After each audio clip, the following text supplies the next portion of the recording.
Hello everybody, welcome to another review. Today I'm going to be reviewing two albums today. So this is the second time on the channel I've reviewed an older album and a newer one. Last time I done that was Butcher Baby's Eye for an Eye to the World Goes Blind, which, to be honest, Eye for an Eye was more of an EP, 6 songs, but you know, you do you, I suppose. But we got two fully fledged albums here from the Australian psychedelic rock band Psychedelic Porn Crumpets.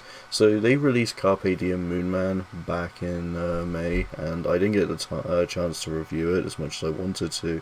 But seeing how they announced Pogo Rodeo and the fact that I got into Manny's Ready to Roll, I was not anticipating a second album coming, considering the fact I thought Manny's Ready to Roll sounded quite similar to Carpe Diem Moonman from the few songs I listened to at the time from it. But yeah, bloody hell, I was expecting a deluxe edition, not a second record. But Pogo Rodeo is out, and I think start this, I'll review Pogo Rodeo, then I'll go into Carpe Diem Moonman.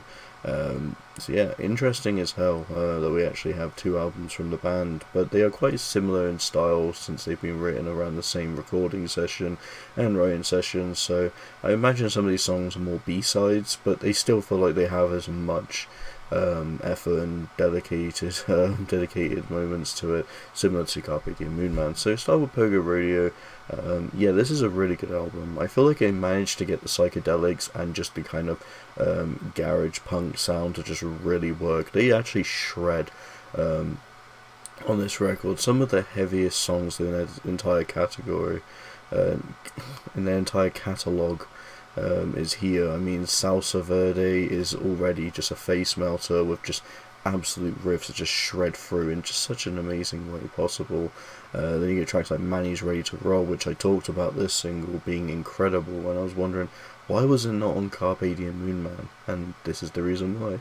The first 4 songs just generally bring a lot more of the heavier riffs in, and just a lot more of the louder, shoutier aspect to it. Well, not too shouty, but it's definitely got more of the energetic vocal delivery to it, which is always a nice touch here. I think it starts off tremendously well.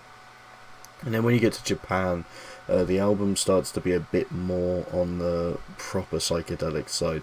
It kind of avoids the heavier sound to kind of give you this weird vocal effect over the voice, and then give you some softer, lighter and spacier feel to it. And if anything, it still works and delivers an interesting sound. Japan's definitely a fun song, but I actually quite prefer Unconventional Days when it kind of comes into that. I find that the middle point of this album is the more mix, so you get some little bit more on the kind of first half side, I suppose, with Texas Rangers not nearly as heavy but having a little bit more rock to it, and then tracks like Unconventional Days in Japan being a bit more spacey and softer, which gives a nice juxtaposition from the heavy to the lighter sound.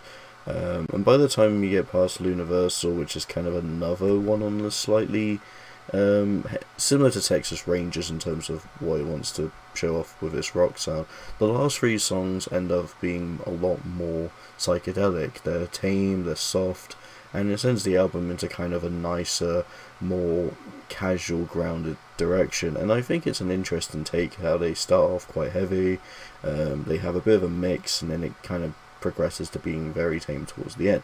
A lot of the songs are quite catchy, memorable, and I think they still have some interesting instrumentation to cap it off with.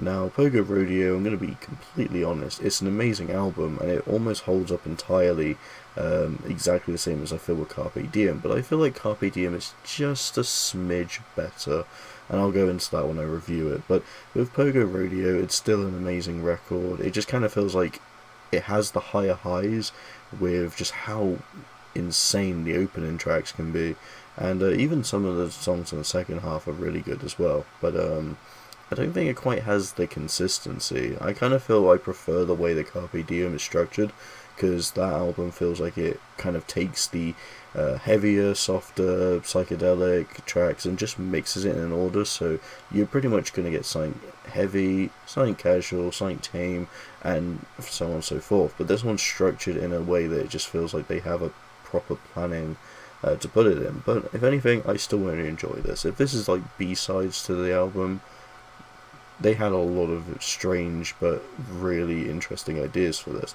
So Pogo Rodeo, 4 out of 5. It's definitely an amazing album, and I think the band has actually managed to do something that I find most bands struggle to do. I don't really think King Gizzard has dropped two magnificent, absolute face battle records in a year. They might have some points, but most of the time they have one amazing project and some lighter stuff, like the Silver Chord was never going to be as good as Petrodragonic Apocalypse, but still amazing albums. But I think Pogo Rodeo is just so consistent, well, still quite consistent, even if it's not as Carpe Diem, that it holds up so well that it's surprising to have two albums that I feel are on the same length and same zaniness, and just overall almost as good as each other. They're almost, I'd probably put them in the same tier if I was doing a tier list.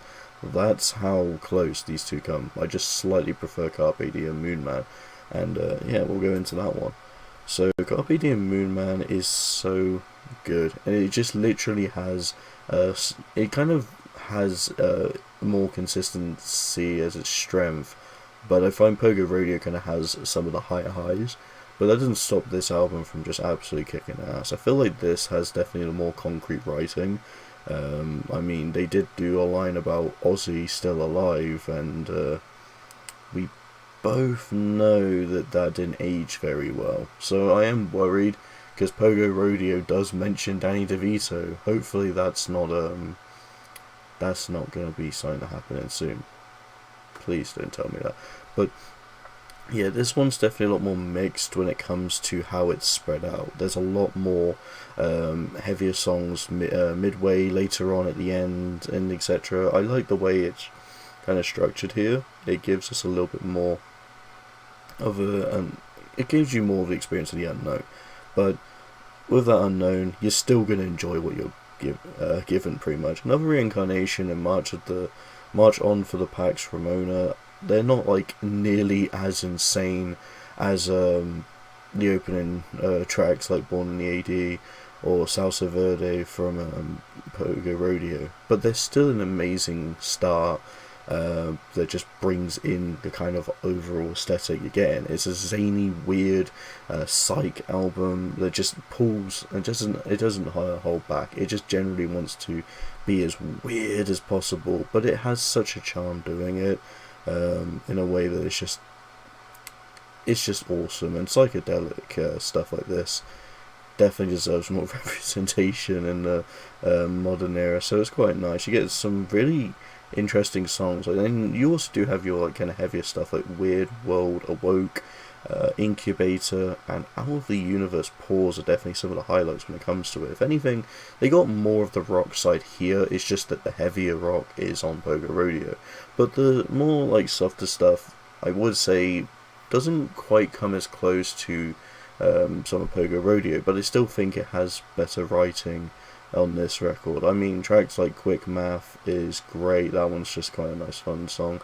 Concrete and Cola is a great way to end off the record, and I think it's, if anything, a better album closer than what we had on Pogo Rodeo, which isn't too bad, but this one's definitely stronger.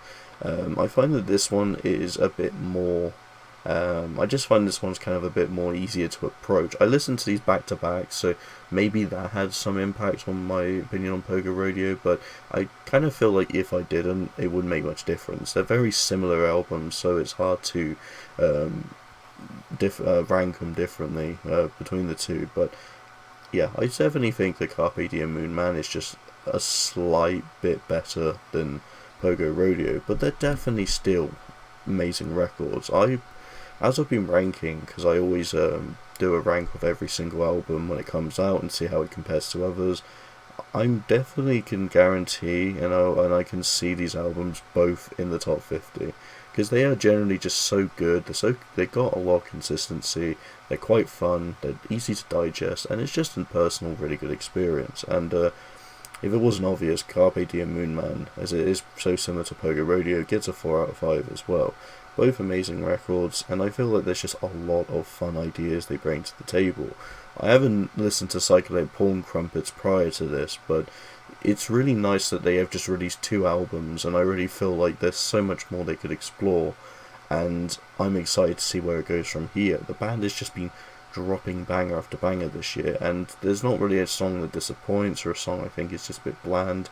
They're all good songs. They all have great ideas, they're punchy, they just bring the absolute best out of their sound, and that's pretty much all I have to say for it. So yeah, happy that they have done 2 albums this year, because Pogo Rodeo is just insane, and this album as well is just incredible. That's all I have to say, so hope you enjoy, thanks so much for watching, and see you in the next video.